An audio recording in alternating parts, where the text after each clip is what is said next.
The silence of the Oklahoma prairie was broken only by the whisper of the wind through the tall grass, as Eliza Kane stared out from her porch at the horizon, her eyes reflecting the fading golden light of the setting sun.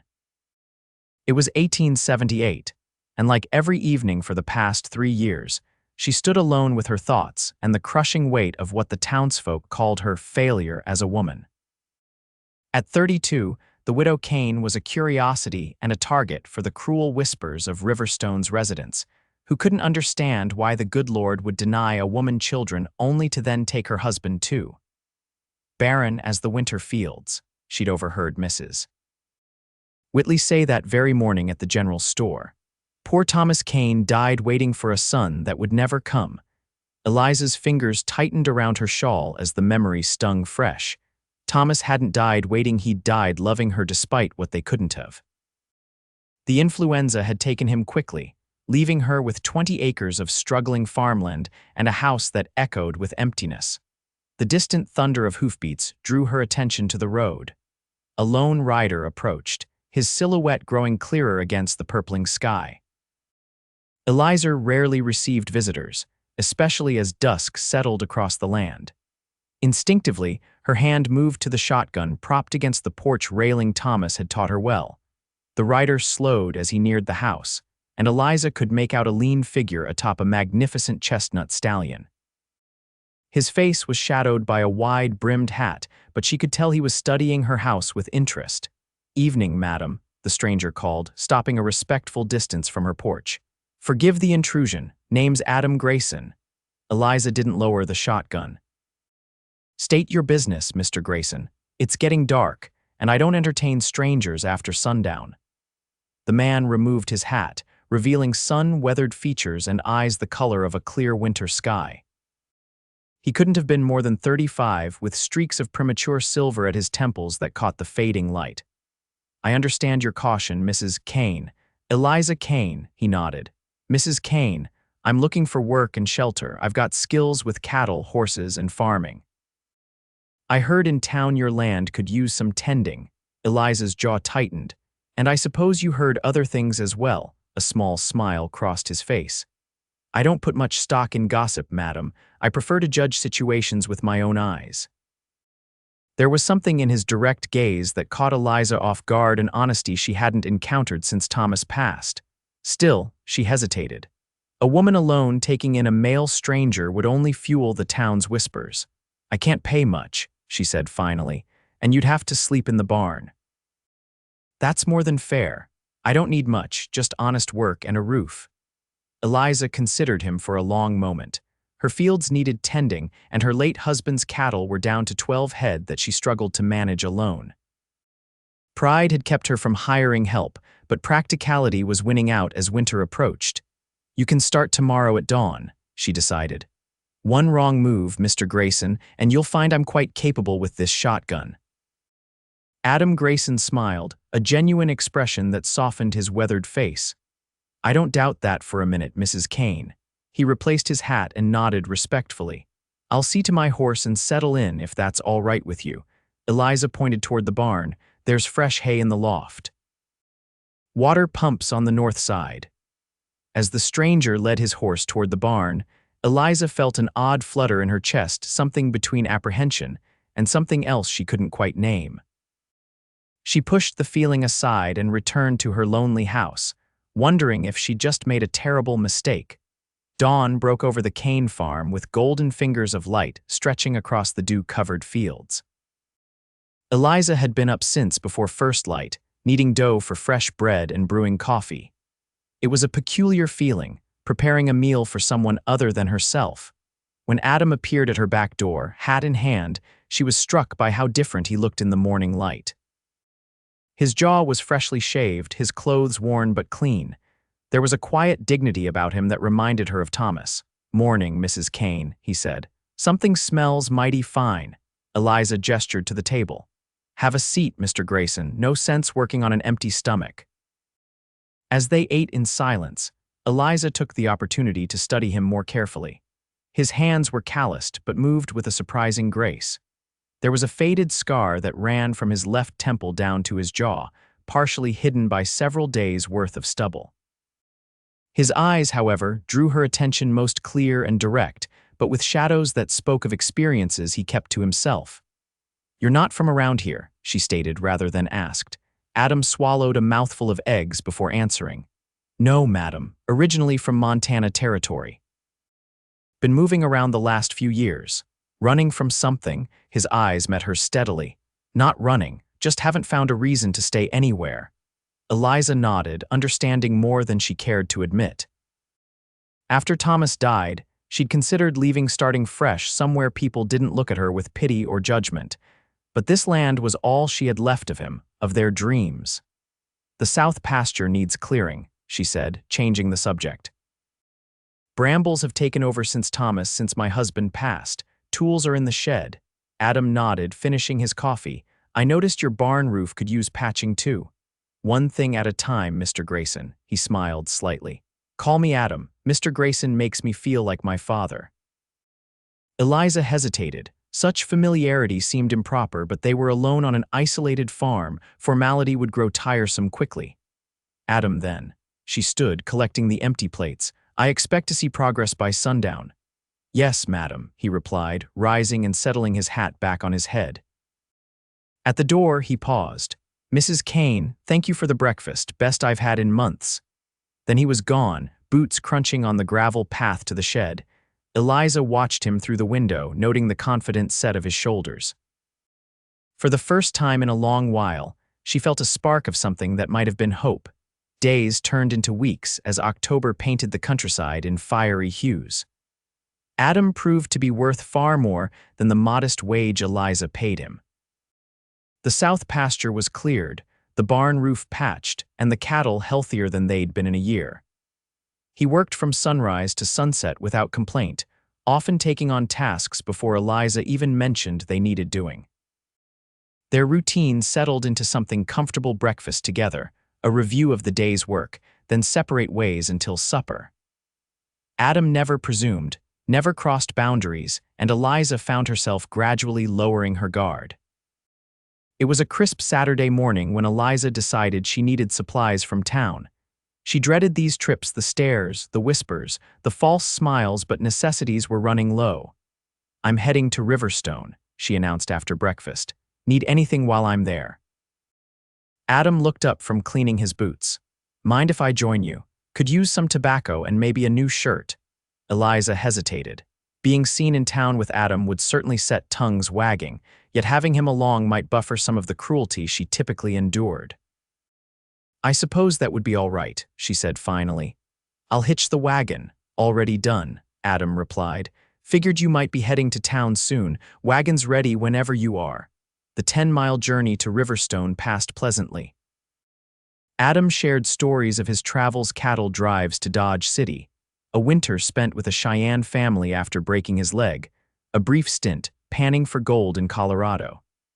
He spoke without boasting, simply stating facts, and Eliza found herself entranced by glimpses of a world beyond her farm.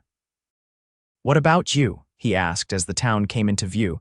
"You're not originally from these parts either. I can hear it in your voice." Eliza looked at him with surprise. Few people noticed such things about her anymore. "St. Louis," she admitted. "My father was a businessman.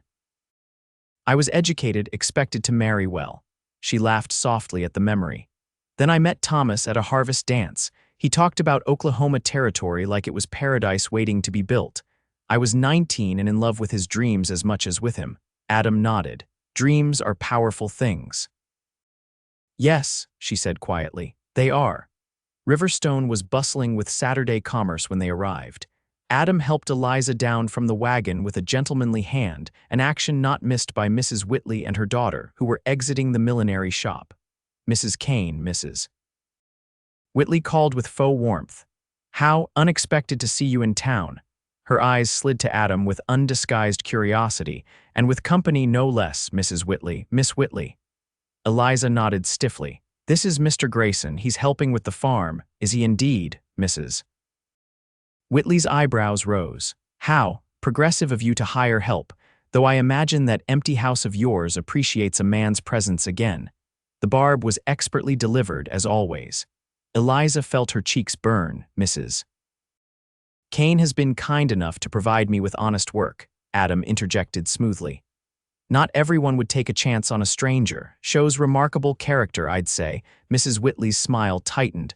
Well, character comes in many forms, Mr. Grayson. She tugged her daughter's arm. Come along, Catherine. Your father is waiting. As they walked away, Eliza released a breath she hadn't realized she was holding. Thank you, she said quietly. Adam shrugged. Just speaking the truth, shall we? He offered his arm, and after a moment's hesitation, Eliza took it. They made their way through the general store, gathering supplies. Eliza was acutely aware of the glances and whispers that followed them. It had been bad enough being the barren widow. Now she was the barren widow with a mysterious man living on her property. As they loaded their purchases into the wagon, Reverend Porter approached, his thin face solemn. Mrs. Kane, he greeted. I missed you at service last Sunday. The cattle needed tending, Reverend, Eliza replied, though in truth she'd grown weary of sitting alone in a pew while surrounded by families. The Reverend's gaze shifted to Adam. And you, sir, will you be joining our congregation? Adam straightened. If Mrs. Kane attends, I'd be honored to accompany her. The Reverend's expression remained impassive. I see. Well, Mrs. Kane, perhaps you might consider what appearances suggest. A woman alone with a male employee. People talk. Eliza's spine stiffened. People always talk, Reverend. I've learned to live with it, indeed. His eyes held disapproval. Still, propriety must be maintained. Perhaps if you'd been blessed with children, such arrangements would seem more appropriate. But as it stands, Adam interrupted, his voice low but firm, Mrs. Kane runs her farm as she sees fit. Her arrangements are between her and God, I believe. The Reverend's nostrils flared slightly. Young man, I would caution you about speaking on matters of God's will. And I would caution you about the same, Adam replied evenly.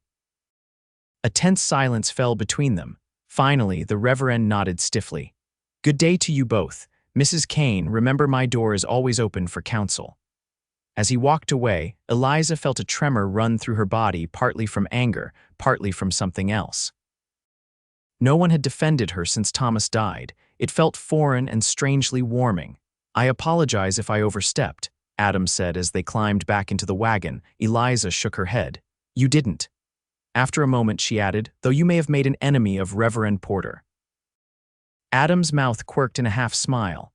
Wouldn't be the first man of God who's taken issue with me. They rode in silence for a while, the wagon wheels crunching over the dirt road. Finally, Eliza spoke. It's been like this since we realized I couldn't have children, she said quietly. Thomas and I tried for 5 years. Doctors, tonics, prayers, nothing worked. The women pitied me at first, then began to avoid me as if barrenness might be catching. She gave a bitter laugh.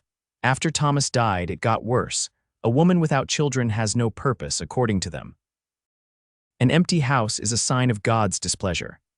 Adam was quiet for so long that Eliza thought he might not respond. Then he said, My sister couldn't have children either. She and her husband adopted 3 orphans from the war. Last I heard, they were the happiest family in Helena. Eliza glanced at him.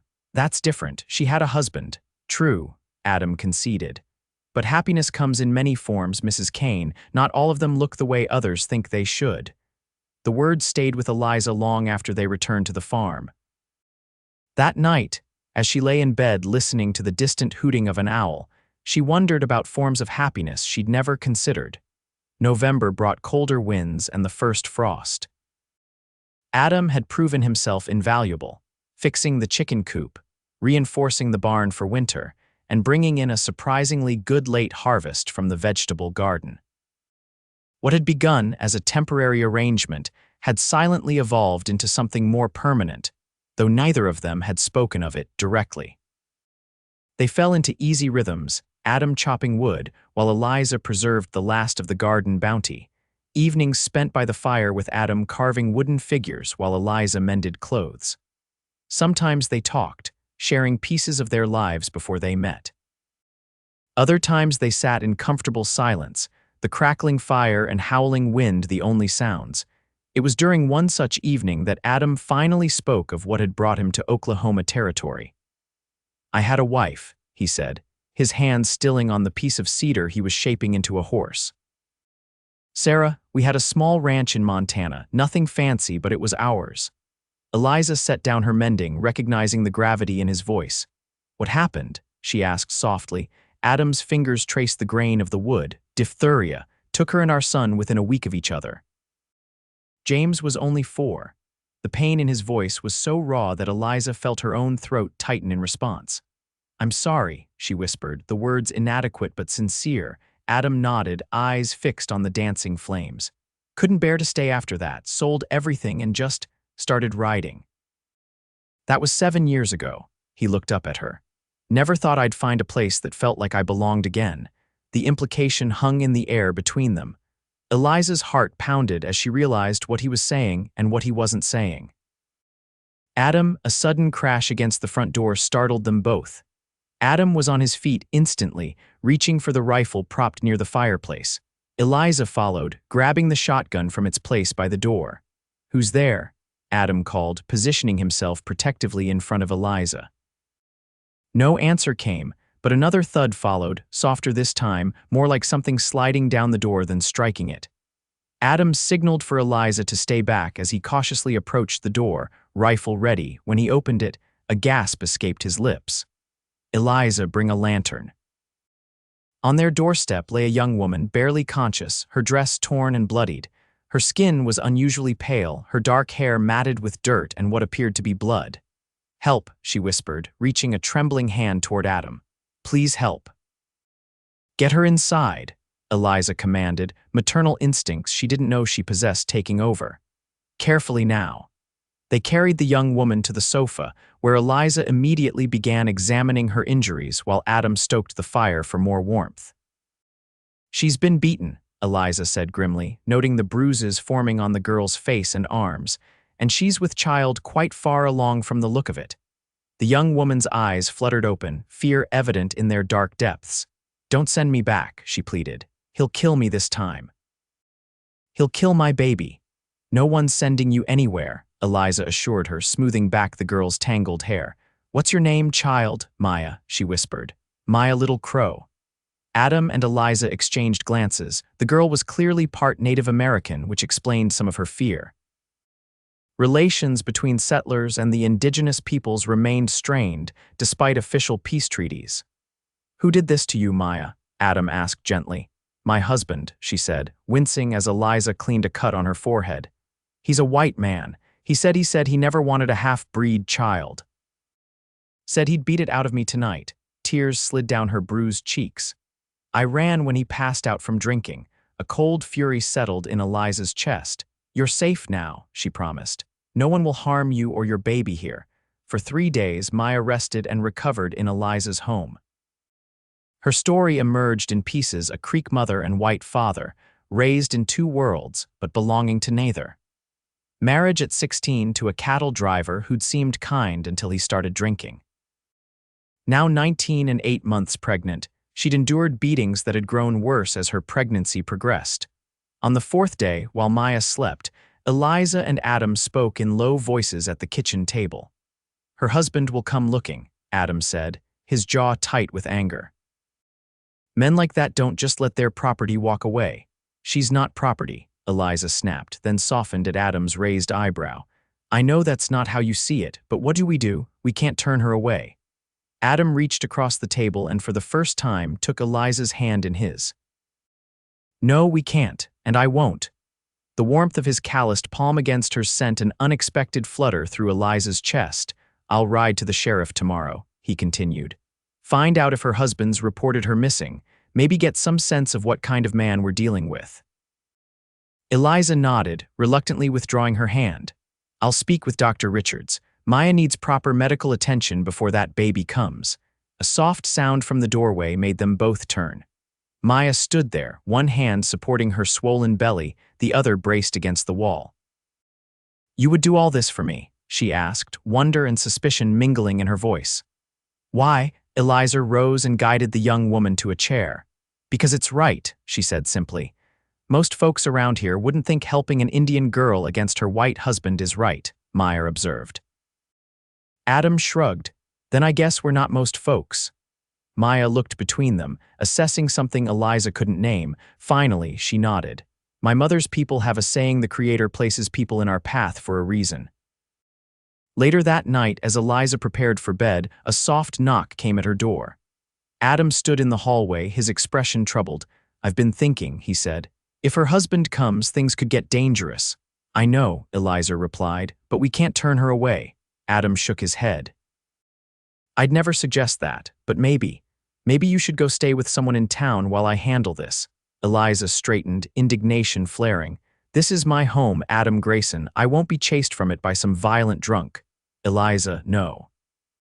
She stepped closer to him, close enough to catch the scent of soap and leather that always seemed to surround him. I buried my husband, I saved this farm from foreclosure, and I've endured 3 years of this town's judgment. I will not run. Adam's eyes softened, and to Eliza's surprise, one corner of his mouth lifted in a small smile. I should have known better than to suggest it. Yes, you should have. They stood there for a moment, the air between them charged with something neither was ready to name.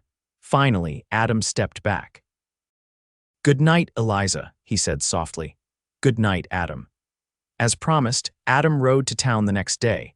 He returned with troubling news. Maya's husband, a man named Frank Dawson, had indeed reported his Indian wife as having stolen money and run off. The sheriff, while not entirely convinced by the man's story, had little interest in what he called domestic troubles with a half-breed. He's offering a reward for information, Adam concluded grimly. $20 is enough to tempt someone.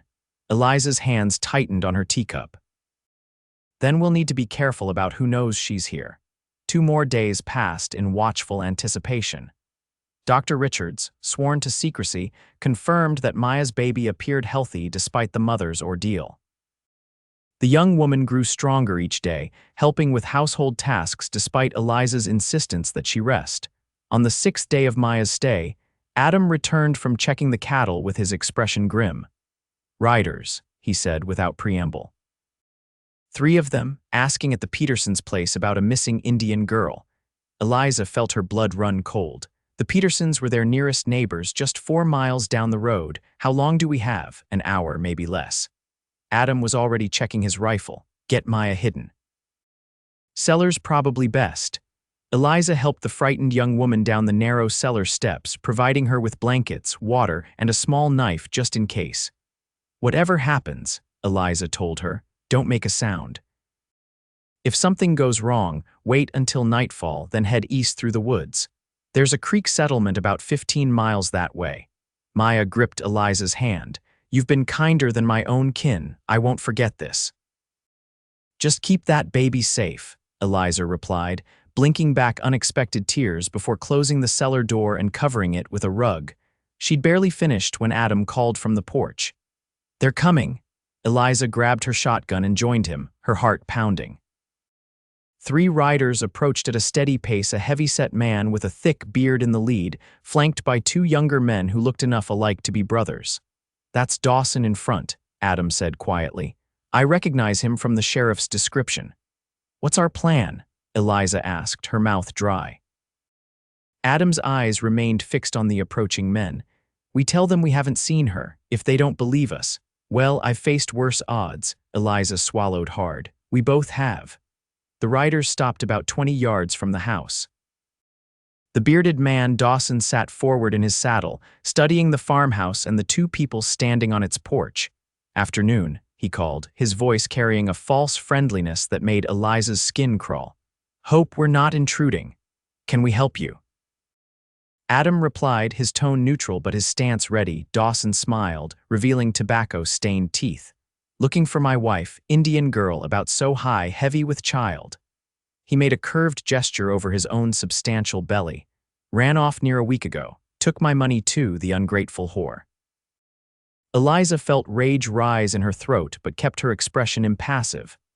Haven't seen anyone matching that description, Adam said. Not many travelers come this way. Dawson's smile didn't reach his eyes.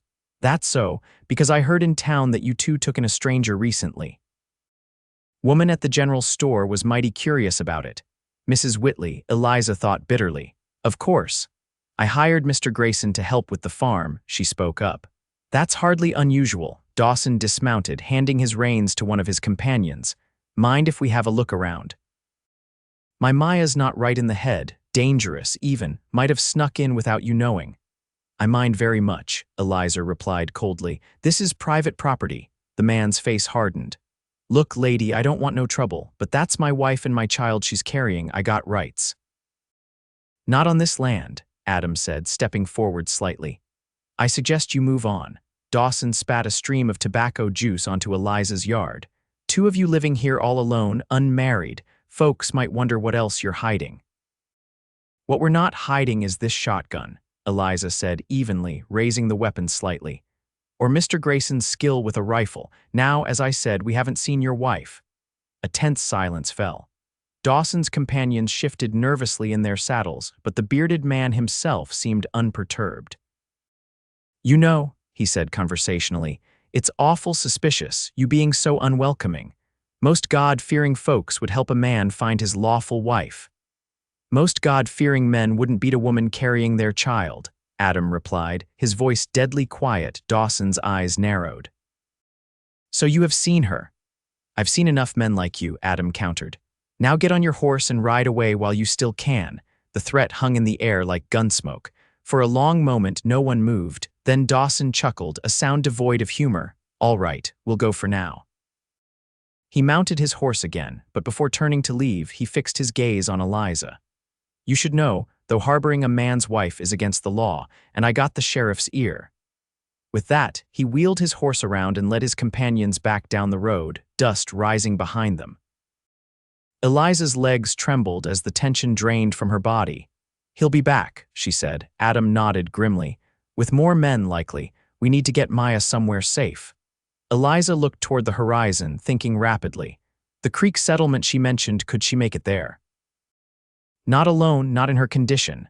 Adam's expression was resolute. I'll take her tonight. Eliza felt her heart lurch. Both of you should go. It's not safe for you here either, not after standing against Dawson. I'm not leaving you to face him alone, Adam said firmly. I can handle Eliza. Adam's voice softened as he stepped closer, close enough that she could see the flecks of gold in his blue eyes. I'm not leaving you, not now, not ever, unless you tell me to go. The declaration hung between them, weighted with meaning neither had dared voice before. Eliza felt something crack within her chest, a wall she'd built after Thomas died, a protection against further loss. Adam, a sharp cry from inside the house interrupted whatever Eliza might have said. They rushed inside to find Maya doubled over at the top of the cellar stairs, clutching her belly.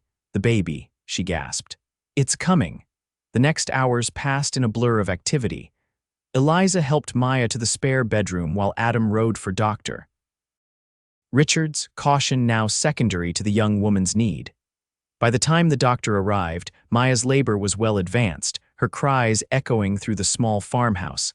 Eliza had never attended a birth before, but she followed doctor. Richard's instructions with steady hands, comforting Maya between increasingly powerful contractions. You're doing wonderfully, Eliza assured her. Your baby will be here soon. Maya gripped Eliza's hand with surprising strength. If something happens to me, nothing will happen, Eliza interrupted firmly. You're young and strong, but birth was unpredictable, as Eliza well knew from the stories of women in town. As Maya's labor intensified, Dr. Richard's expression grew concerned. The baby's turned, he murmured to Eliza. I'll need to try to shift it. What followed was a harrowing half-hour of Maya's screams and the doctor's increasingly urgent manipulations. Outside the bedroom, Adam paced, occasionally calling through the door to ask if anything was needed. Finally, with one last tremendous effort from Maya, a new cry filled the room, thin and indignant, but unmistakably strong. A girl, Dr. Richards announced, quickly wrapping the squalling infant in clean linens before placing her on Maya's chest. A perfect little girl. Tears streamed down Eliza's face as she watched mother and daughter meet for the first time. Something profound and bittersweet twisted in her heart, joy for Maya mixed with an echo of her own unresolved grief for the children she'd never bear. As if sensing her thoughts, Maya looked up at Eliza with exhausted eyes. Would you like to hold her? Eliza hesitated, then carefully took the tiny bundle. The baby quieted as Eliza cradled her, tiny fingers wrapping around one of Eliza's own. "She likes you," Maya whispered, her eyelids growing heavy with fatigue. "She's beautiful," Eliza murmured, unable to tear her gaze from the perfect tiny face. "Have you thought of a name?" Hope, Maya decided. "Her name is Hope." Later, after Maya and baby Hope had fallen asleep and Dr. Richards had departed with a promise to return the next day, Eliza found Adam sitting on the porch steps, staring into the darkness. "They're both doing well," she told him, wrapping her shawl tighter against the night chill as she sat beside him. "The doctor says Meyer is young and should recover quickly."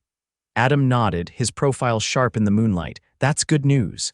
They sat in silence for a moment before Adam spoke again.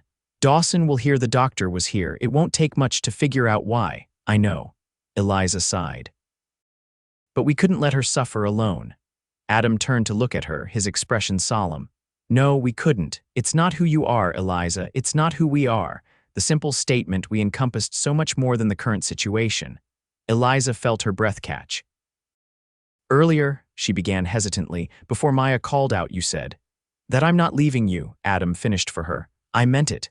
Eliza looked down at her hands, twisted together in her lap. "We've known each other less than 2 months, Adam. It's not sensible." "When has love ever been sensible?" he asked softly. The word hung in the air between them. Love, such a small word for such an immense feeling. "I can't give you children," Eliza whispered, voicing the fear that had haunted her for years. "You've already lost a son. I can't give you another." Adam reached out, gently taking her hands in his. "Eliza Kane, look at me." She raised her eyes to his, unable to hide the vulnerability she felt. "I didn't come here looking for a family," he said, his voice steady. "I came looking for work, for a place to exist without the weight of memories. What I found was you, stubborn, proud, compassionate you. I fell in love with your strength, your heart. Whether we have children or not doesn't change that." Tears welled in Eliza's eyes. "The town will talk. They already do." "Let them," Adam shrugged. "Their opinions matter less than the sun cares about a single blade of grass." A laugh bubbled through Eliza's tears. "That's quite poetic for a cowboy." Adam smiled, the expression transforming his face. "I contain multitudes, Mrs. Kane." In the quiet of the porch, with moonlight silvering the world around them, Adam leaned forward and pressed his lips to hers. The kiss was gentle, a question rather than a demand. Eliza answered by sliding her hand to the back of his neck, drawing him closer. When they parted, Adam rested his forehead against hers. "We'll fill the house with love instead," he whispered, "and whatever else comes, we'll face it together." Eliza closed her eyes, savoring the warmth of his nearness. For the first time in years, the future didn't seem a bleak, empty expanse. It shimmered with possibilities, with hope. Dawn was just breaking when the sound of approaching riders shattered the peace of the farm. Eliza bolted upright in bed, instantly alert. Adam was already at the window, rifle in hand. 6 riders, he reported grimly. Dawson's in front. Eliza pulled on her robe, heart pounding. Meyer and the baby still sleeping. Adam checked his rifle methodically. "Wake them, get them to the cellar, I'll buy you time." "Adam," he turned, his expression resolute. "Eliza, we knew this was coming, but I won't let him take that girl or her baby." Eliza nodded, pushing down her fear. She hurried to the spare room where Maya lay nursing little Hope. "We need to move," Eliza explained rapidly. "Dawson's here with men." The cellar, Maya's eyes widened in terror. "He'll burn the house down if he has to. He's done it before." A plan formed in Eliza's mind, desperate, perhaps foolish, but the only option she could see. "Change of plans," she said. "Get dressed quickly. We're going to make a run for the creek woods." While Maya prepared, Eliza returned to Adam, who was positioning himself by the front window. "The cellar won't work," she told him. "We need to get them out the back, toward the creek. If we can reach the woods, we can follow the water to the creek settlement." Adam frowned. "It's 15 miles, Eliza. With a newborn and a woman who just gave birth, we have no choice." She met his gaze steadily. "I'll take them. You hold Dawson here as long as you can, then follow our trail." For a moment, Adam looked as though he might argue, but then he nodded. "You'll need the wagon. I'll create a distraction at the front. When you hear shooting, take the back path through the orchard." Eliza gripped his arm. Be careful, Adam, I've buried one man I loved. I can't bear to bury another. His eyes softened at her words. You won't have to, I promise. Outside, Dawson's voice boomed across the yard. Kane, Grayson, we know the Indian girl's in there. Bring her out and nobody gets hurt. Adam kissed Eliza quickly, fiercely. Go, get ready. I love you, Eliza Kane. I love you too, she whispered back. Within minutes, Eliza had Maya and baby Hope wrapped warmly with a pack of supplies slung over her shoulder. They waited at the back door, the wagon already positioned behind the house where it couldn't be seen from the front. Adam's voice carried from the porch. There's no one here but me and Mrs. Kane, Dawson. You're trespassing on private property. Don't play dumb with me, Grayson. Doc Richards was seen riding out here yesterday. Now send out my wife or we're coming in to get her. Eliza held her breath, one arm around Maya's shoulders, the other hand gripping the shotgun. The first shot cracked through the morning air, followed quickly by a volley of gunfire. Eliza flung open the back door. Now. She hissed, helping Maya and the baby into the wagon before climbing up herself.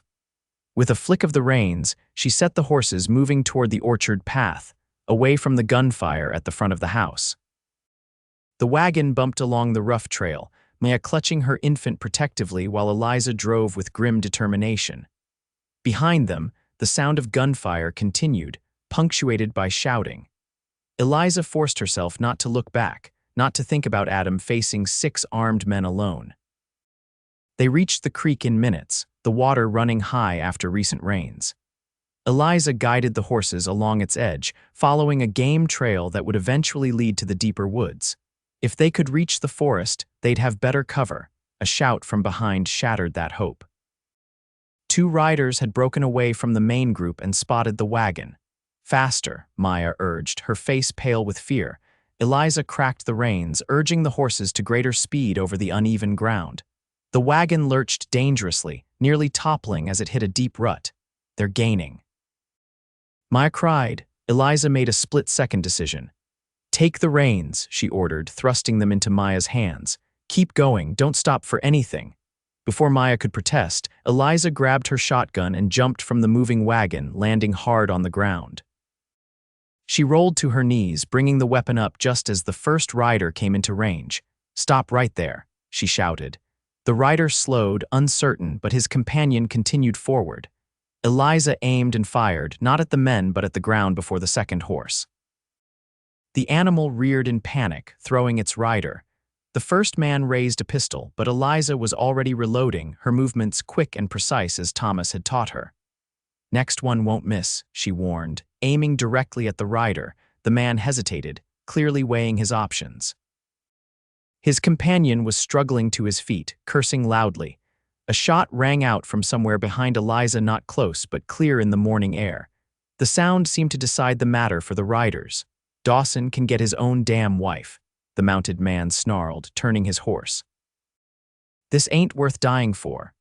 Relief flooded through Eliza as the men retreated, but it was short-lived. More shouts came from the direction of the farm. Gathering her strength, she ran after the wagon, which had continued along the creek bank. She found it stopped about half a mile ahead, Maya looking anxiously back the way they had come. Are you hurt? The young woman asked as Eliza climbed back into the wagon. No, Eliza assured her, taking the reins again.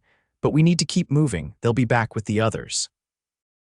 They continued along the creek until it widened, the water becoming too deep to cross with the wagon. In the distance, the woods offered the promise of safety, but first they would need to ford the creek. We'll have to leave the wagon, Eliza decided, helping Maya down. Can you walk? Maya nodded, her face drawn with exhaustion but her eyes determined. For my daughter, I can do anything. They waded across the creek at its shallowest point, the cold water reaching Eliza's thighs. Baby Hope, bundled tightly against her mother's chest, remarkably remained quiet, as if sensing the need for silence. Once across, they entered the shelter of the trees.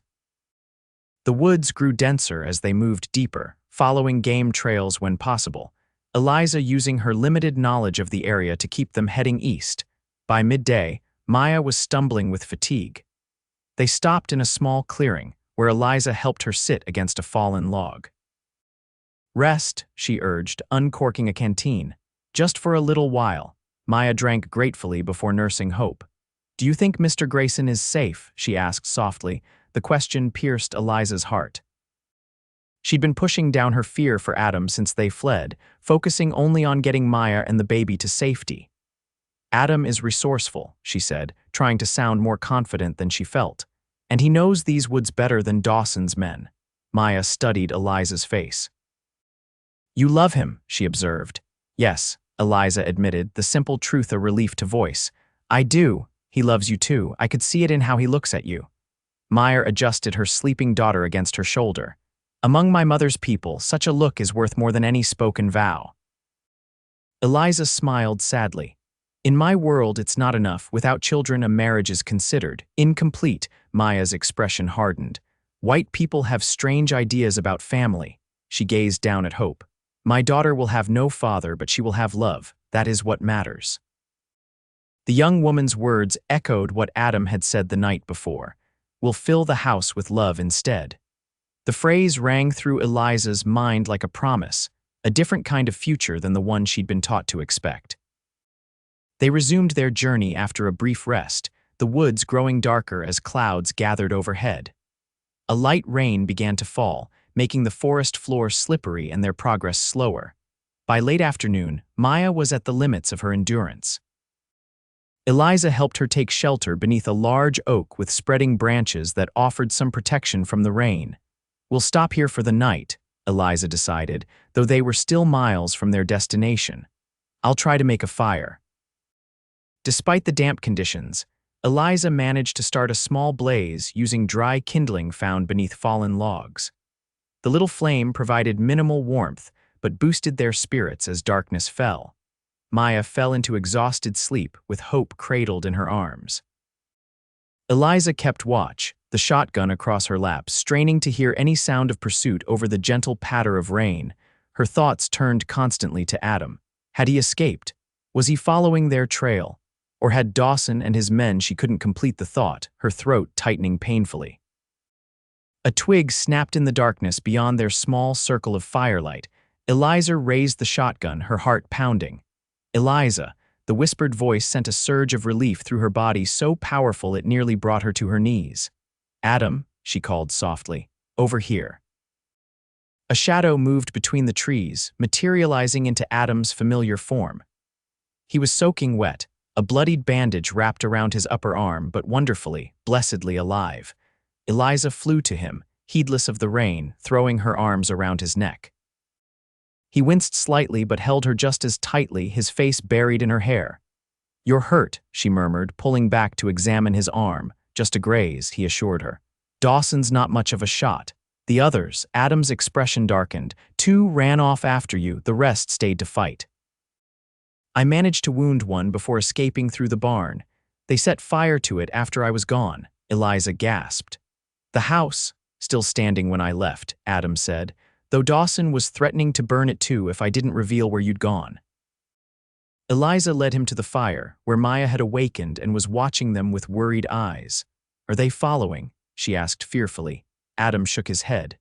I led them on a false trail north before doubling back. Between that and the rain washing away tracks, we should be safe for now.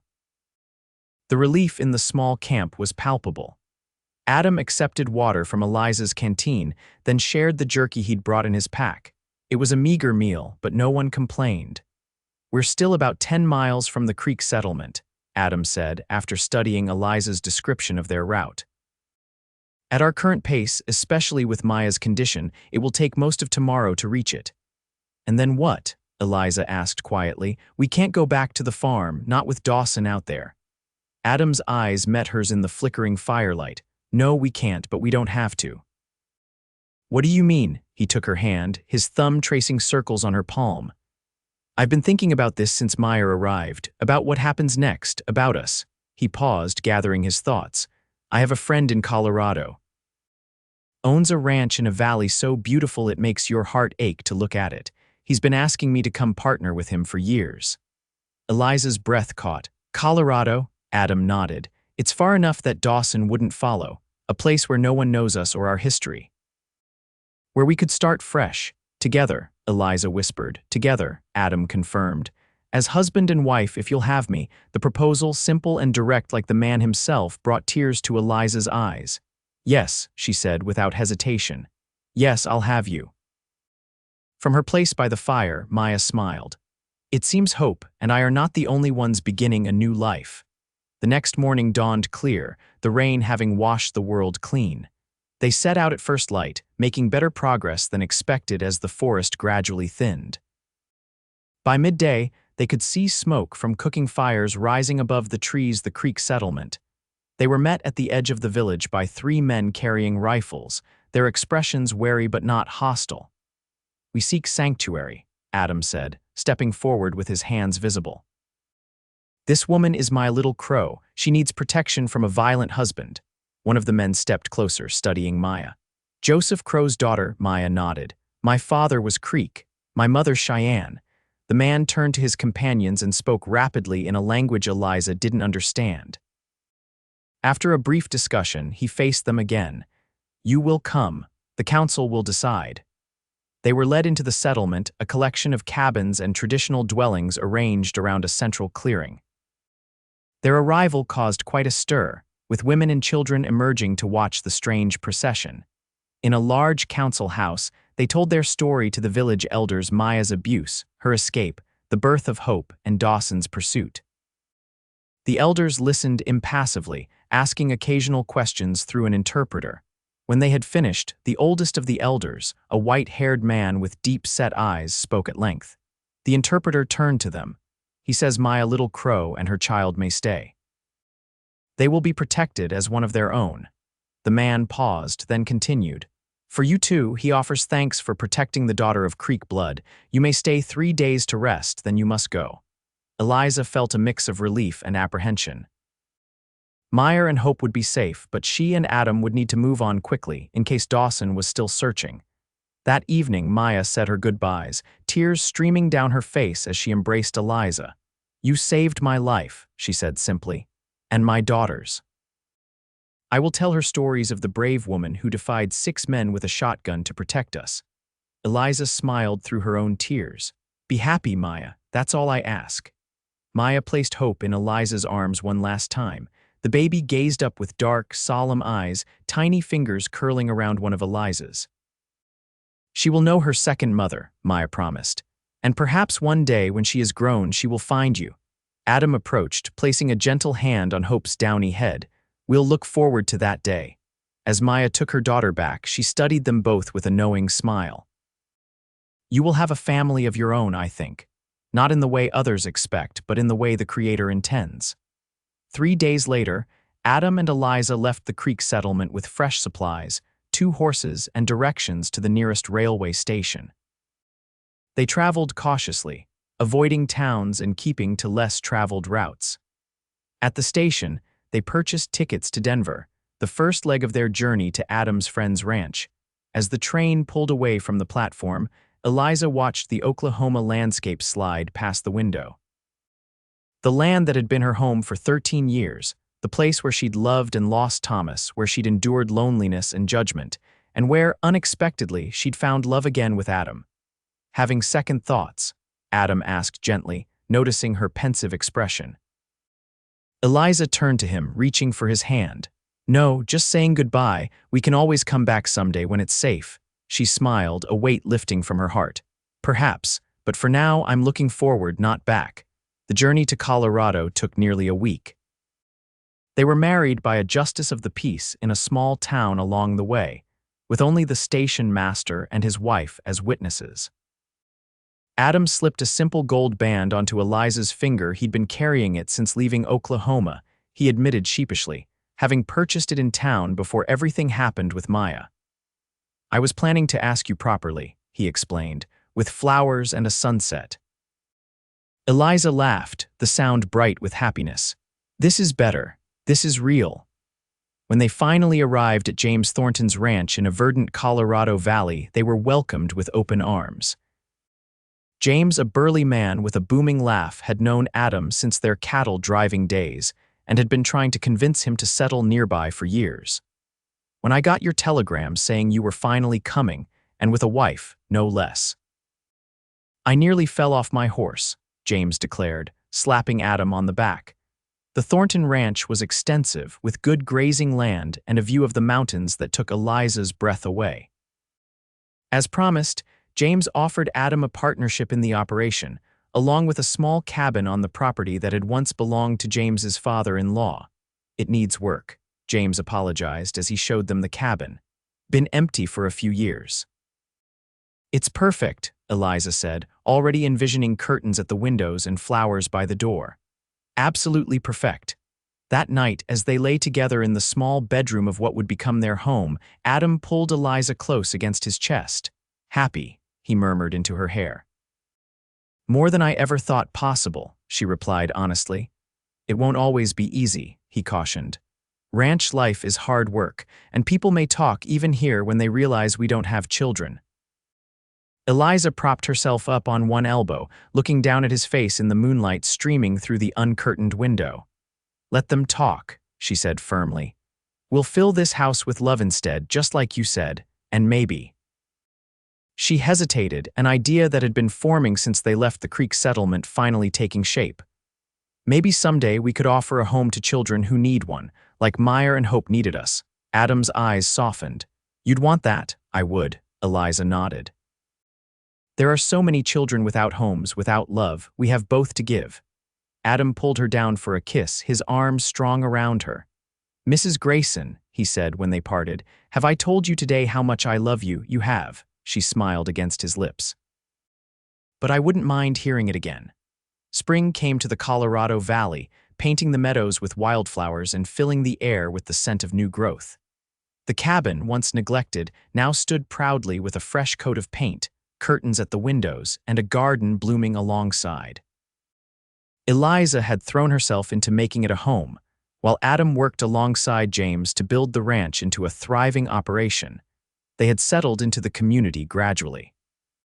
Some neighbors were immediately welcoming, others more reserved, particularly when it became apparent that the Graysons were not expecting children. But Eliza, strengthened by love and the perspective that came with starting anew, found she could bear the occasional curious glance or pitying smile with equanimity. "Their opinions matter less than the sun cares about a single blade of grass," she would remind herself, smiling at Adam's words that had become her mantra. It was a clear May morning when James rode up to their cabin, his expression unusually serious. Eliza was tending her garden while Adam repaired a section of fence nearby. "Visitors in town asking about you too," James said without preamble. "Man with a beard said he's looking for his runaway Indian wife and the folks who helped her escape." Eliza felt her blood turn to ice. "Dawson," she whispered. "How did he find us?" James shook his head. "Don't know, but he's showing your photograph around, says you kidnapped his child." Adam's face hardened. "What did you tell him?" "Nothing," James assured them. "Said I'd never seen you before." "But Golden ain't that big a town, Adam. Someone might recognize you from your visits." They gathered in the cabin to form a plan. James was adamant that they should stay and fight. He had influence in the county and many friends who would stand with them. "Dawson can't just ride in here and take you," he insisted.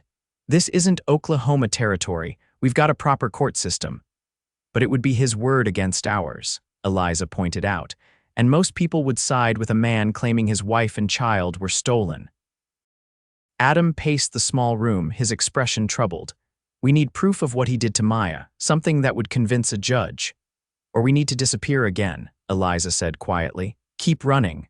The thought hung heavily in the air. They had built a life here, a home. The idea of abandoning it all and starting over again was heartbreaking. A knock at the door startled them all. Adam motioned for Eliza to stay back as he cautiously approached, hand near the pistol at his hip. "Who's there?" he called. "Marshal Daniel Cooper," came the reply. "I'd like a word with Adam and Eliza Grayson." Adam exchanged a grim look with James before slowly opening the door. On their porch stood a tall, lean man wearing a U.S. Marshal's badge, his expression unreadable. "Mr. Grayson?" he inquired. "That's me," Adam acknowledged, tension evident in his stance. "What can I do for you, Marshal? May I come in? What I have to discuss is a private matter." After a moment's hesitation, Adam stepped aside. The marshal entered, removing his hat as he nodded politely to Eliza and James. Mrs. Grayson, sir. His gaze returned to Adam. I understand a man named Frank Dawson is looking for you. Adam's jaw tightened. We have nothing to say about that. Marshal Cooper's expression remained neutral. I think you might want to hear me out, Mr. Grayson. I've been tracking Dawson for the past 3 months on charges of murder. Eliza gasped. Murder? Who did he kill? A Creek man who tried to help Dawson's wife escape last year, and a homesteader near Riverstone who apparently sheltered the woman briefly. The marshal's eyes were shrewd. I have reason to believe you two might know something about Maya Little Crow's current whereabouts. Adam and Eliza exchanged glances, silently debating how much to trust this man. Finally, Adam spoke. We helped her, yes. She was beaten, pregnant, and terrified. We couldn't turn her away. The marshal nodded. And where is she now? Safe, Eliza said firmly. Beyond Dawson's reach, that's all you need to know. To their surprise, Marshal Cooper smiled slightly. Good, I'd hoped as much. He reached into his coat and withdrew a folded document. I have sworn statements from 3 witnesses who saw Dawson beating his wife. I also have evidence linking him to the murders I mentioned. What I don't have is Maya herself to testify. She's with her mother's people, Adam said cautiously. Protected. And the child. A daughter, Eliza replied. Hope, born while Maya was with us. The marshal absorbed this information thoughtfully. Dawson is in Golden now, asking questions. He doesn't know I'm here or that I'm building a case against him. If you're willing, I'd like you both to give statements about what you witnessed. It would strengthen the case considerably. Hope bloomed in Eliza's chest. You mean we wouldn't have to run or fight him ourselves? Not if I have anything to say about it, Marshal Cooper assured her. With your statements, plus what I already have, I'll have enough to arrest him tonight. That evening, after giving their sworn accounts of Maya's condition and Dawson's violent pursuit, Eliza and Adam sat on their porch watching the sunset paint the mountains in hues of gold and purple. Do you think it's really over? Eliza asked, leaning against Adam's shoulder. I hope so, he replied, his arm tightening around her. The marshal seemed confident, and if Dawson is convicted of murder, the implication was clear they would finally be free of the shadow that had followed them from Oklahoma. I'd like to write to the Creek settlement, Eliza said after a moment. Let Maya know she doesn't have to hide anymore. Adam nodded. We should, and maybe. He hesitated, glancing down at her with something like nervousness. Maybe we could invite her to visit, her and Hope. Eliza straightened, searching his face. You'd want that, I would. His eyes were soft with emotion. What you said before about offering a home to children who need one. I've been thinking about it a lot. Maybe Maya and Hope could be the start of that. Not that they'd stay permanently, but a visit could be the beginning, Eliza finished for him, understanding blooming in her heart. The beginning of filling our house with love in ways we hadn't imagined. Adam kissed her forehead, then her lips, gentle and reverent. Exactly. 2 months later, as summer heat shimmered across the valley, a wagon arrived at the Grayson cabin. Eliza rushed out to the porch, her heart pounding with anticipation as Maya climbed down, a small bundle in her arms. You came, Eliza breathed, embracing the young woman carefully, mindful of the baby between them. I wasn't sure you would. Maya smiled, her face fuller and healthier than when they'd last seen her. How could I not? You gave us our freedom, and now the marshal has ensured we can keep it.